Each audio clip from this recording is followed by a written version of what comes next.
Computer ப்ரோக்ராமிங்கை கற்றுக்கொள்ள wisdom logics சேனலுக்கு வந்திருக்கும் உங்களை அன்புடன் வரவேற்கிறேன். நம்ம சேனலில் உள்ள ஒவ்வொரு வீடியோவும் கம்ப்யூட்டர் லாங்குவேஜ் பற்றிய ஒவ்வொரு விஷயத்தையும் வித்தியாசமான கோணத்திலேருந்து உங்களுக்கு வழங்க இருக்கிறது.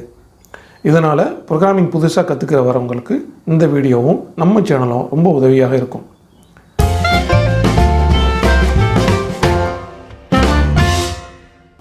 கம்ப்யூட்டர் ப்ரோக்ராமர் ஆகணும்னா நமக்கு டெக்னிக்கல் ஸ்கில் மற்றும் சாஃப்ட் ஸ்கில்ஸ் தேவைங்கிறத முந்தைய வீடியோலேருந்து நம்ம பார்த்துட்டு வர்றோம். அந்த வீடியோட லிங்க்கை கீழே டிஸ்கிரிப்ஷனில் இருக்குது. அந்த வீடியோவை பார்க்காதவங்க அதை பார்த்துட்டு வாங்க. அதோட தொடர்ச்சியை இப்போ இங்கே நம்ம பார்ப்போம். அடுத்து நம்ம தெரிஞ்சிக்க வேண்டிய முக்கியமான ஸ்கில் மேத்தமெட்டிக்கல் ஸ்கில். அச்சோ, மேத்தமெட்டிக்கல் ஸ்கில்லா? அதெல்லாம் நமக்கு செட் ஆகாதுங்க. மேக்ஸ் எனக்கு கஷ்டம், எனக்கும் மேக்ஸுக்கும் காத தூரம் அப்படின்லாம் சொல்லுவோம் இல்லையா? அப்படிலாம் சொல்லவே தேவையில்லை. நமக்கு மேக்ஸுன்னா இருக்கிறதுலே ரொம்ப காம்ப்ளெக்ஸான மேக்ஸ் எல்லாம் தேவையில்லைங்க. சாதாரண கூட்டல், கழித்தல், வகுத்தல், பெருக்கல் இது தெரிஞ்சால் போதும். அப்புறம் ஃபார்முலா, அல்ஜிப்ரான்னு சொல்லுவோம் இல்லையா? a + b = c, 1 + 2 = 3. இது உங்களுக்கு தெரியாதா? 1 + 2 = 3. 1 + 2 = 3ங்கிறது ஒரு ஈக்குவேஷன். 1ஐயும் 2ஐயும் கூட்டினா விடை 3 கிடைக்கும். அப்போ லெஃப்ட் ஹேண்ட் சைடில் உள்ள value equal to right hand side value. இதை ஈக்குவேஷன் சொல்லுவோம். இதில் 1 + 2 = 3 அப்படின்னு இருக்கிறதுக்கு பதிலாக a + b = c அப்படின்னு வைக்கிறோம்னா இதுக்கு பேர் அல்ஜிப்ரா. பேசிக் அரித்மெட்டிக் ஆப்ரேஷன்னா என்ன? 2 நம்பரை கூட்டுறது, அல்லது ஒரு நம்பர்லேருந்து இன்னொரு நம்பரை கழிக்கிறது, அல்லது ஒரு நம்பரை இன்னொரு நம்பரால் பெருக்கிறது, அல்லது ஒரு நம்பர்லேருந்து இன்னொரு நம்பரை வகுக்கிறது. இதுதான் பேசிக் அரித்மெட்டிக். இந்த கூட்டல், கழித்தல், பெருக்கல், வகுத்தல் இந்த 4ம் தெரிஞ்சால் உங்களால் ப்ரோக்ராமர் ஆக முடியும். அல்ஜிப்ராவை கற்றுக்கிறதுக்கு இன்டர்நெட்டில் நிறைய வீடியோ இருக்குது, நீங்கள் தேடி பாருங்கள். யூடியூப்பில் நிறைய வீடியோ இருக்கும். பேசிக் அரித்மெட்டிக் ஆப்ரேஷன் உங்களுக்கு எல்லாம் தெரியும். அப்போ இந்த ரெண்டும் தெரிஞ்சால் தான் நீங்கள் உங்கள் ப்ரோக்ராமிங் ஸ்கில்ஸை இம்ப்ரூவ் பண்ணிக்க முடியும், ஒரு நல்ல வேலையில் சேர முடியும். சாஃப்ட் ஸ்கில்லில் அடுத்து நம்ம பார்க்க இருக்கிறது pay attention to detail.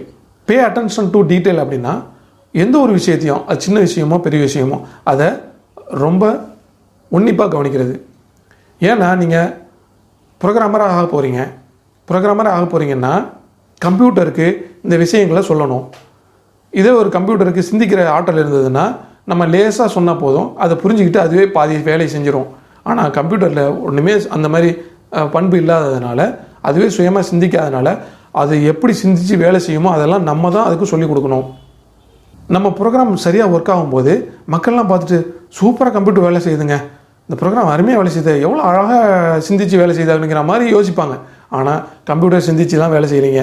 Programmer தான் தன்னுடைய நாலேஜை கொண்டு, இந்த ப்ரோக்ராமிங் ஸ்கில்ஸை கொண்டு அவர் என்ன செய்கிறாருன்னா, இந்த கம்ப்யூட்டர் சுயமாக சிந்தித்து வேலை செய்கிற மாதிரி அவர் அந்த தோற்றத்தை உண்டாக்குறார். ஆனால் கம்ப்யூட்டர் அல்லது மெஷின் சுயமாக சிந்திக்காது. இது உங்களுக்கே நல்லா தெரியும். பே அட்டென்ஷன் டு டீட்டெயில் அப்படின்னா ஒவ்வொரு விஷயத்தையும் கூர்ந்து கவனிக்கிறது. நம்ம ஏற்கனவே சொன்னோம் இல்லையா, ரோபோவை நடக்க வைக்கிறது எப்படின்னா, நடந்து போன்னு சொன்னால் ரோபோ நடக்காது. குழந்தைங்க தானாக எந்திரிச்சு எப்படி நடக்கணுங்கிறது தானாக கற்றுக்கொள்ளும். ஆனால் ரோபோ அப்படிலாம் தானாக விழுந்து எந்திரிச்சு நடக்கலாம் தெரியாதுங்க. இப்போ ரோபோ தான் ஒரு கம்ப்யூட்டர்னு வச்சிங்களேன். கம்போவை எப்படி நடக்க வைக்கிறதுனா, நடக்கிறது என்ன அப்படிங்கிறது ரொம்ப டீட்டெயிலாக சொல்லி வைக்கணும். இப்போ நான் ஒரு கால் எடுத்து வச்சிட்றேன், இதுதான் நடக்கிறதுன்னு சொன்னால் ரோபோ ஒரு கால் மட்டும் தான் எடுத்து வைக்கும், 2வது கால் எடுத்து வைக்காது. இப்போ இந்த ரோபோ நடக்கும்னு சொல்லி நம்ம மார்க்கெட்டில் போய் விற்க முடியுமா? விற்க முடியாது. அப்போது நடக்கிறதுனா என்ன, உட்கார்றதுனா என்ன, மாடிப்படியில் ஏறுறதுனா என்ன, இப்படி நம்ம என்னென்னலாம் செய்கிறோம், ரோபோவுக்கு எப்படிலாம் நம்ம ட்ரைனிங் கொடுக்கணும், என்னென்ன கோடிங்லாம் கொடுக்கணும் அப்படிங்கிறது. ட்ரைனிங்னா கோடிங், அந்த கோடிங் எப்படிலாம் அந்த ரோபோவுக்கு சொல்லணும் அப்படிங்கிறத நம்ம ரொம்ப டீட்டெயிலாக புரிஞ்சுக்கிட்டா தான் அந்த ப்ரோக்ராம் சக்ஸஸ்ஃபுல்லாக வெளியில் வரும். அதனால் நீங்கள் ப்ரோக்ராமர் ஆகணும்னா ப்ரோக்ராமிங் கற்றுக்கிறது மாதிரி பே அட்டென்ஷன் டு டீட்டெயில். ஒவ்வொரு விஷயத்தையும் சின்னதோ பெருசோ, சின்னது தானேன்னு கவனிக்க விட்டுறாமல் ஒவ்வொரு விஷயத்தையும் நாங்கள் கூர்ந்து கவனிக்க ஆரம்பிக்கணும். இது நீங்கள் கூர்ந்து கவனிக்கிறதுலாம் நம்மள்ட்ட இருக்கிற ஸ்கில் தான். நம்ம அதை மேம்போக்காக விட்டுடுறோம். நம்ம இனிமேல் ஒவ்வொரு விஷயத்தையும் கூர்ந்து கவனிக்கணும். நம்ம நடக்கிறதுனா இப்படி நடக்கிறோம், அந்த ஸ்டெப்ஸ் என்னங்கிறது நம்ம எழுதி பார்க்கணும். நடக்கிறதுனா இப்படிலாம் செய்கிறோம், இதுதான் நடக்கிறது. அப்போது உட்கார்றதுனா என்ன? இப்படிலாம் மடக்கி உட்காருறது. அப்புறம் 1லேருந்து 10 என்றதுனா நம்ம என்ன செய்கிறோம்? 1 2 3 4 5ன்னு எண்ணுறோம். கரெக்டாக 10 வரைக்கும் தான் கேட்டாங்கன்னா 10ஓடு நிறுத்திடுறோம். அப்போ அவங்க கேட்டது வர்ற வரைக்கும் நம்ம சொல்லணும். இதெல்லாம் ரொம்ப டீட்டெயில்டாக நம்ம புரிஞ்சுக்கிட்டா தான் இதை ப்ரோக்ராமராக இந்த கம்ப்யூட்டருக்கு சொல்ல முடியும். இந்த முக்கியமான சாஃப்ட் ஸ்கில்ஸோட அடுத்து நமக்கு தேவையானது என்னென்னா கம்யூனிகேஷன் ஸ்கில்.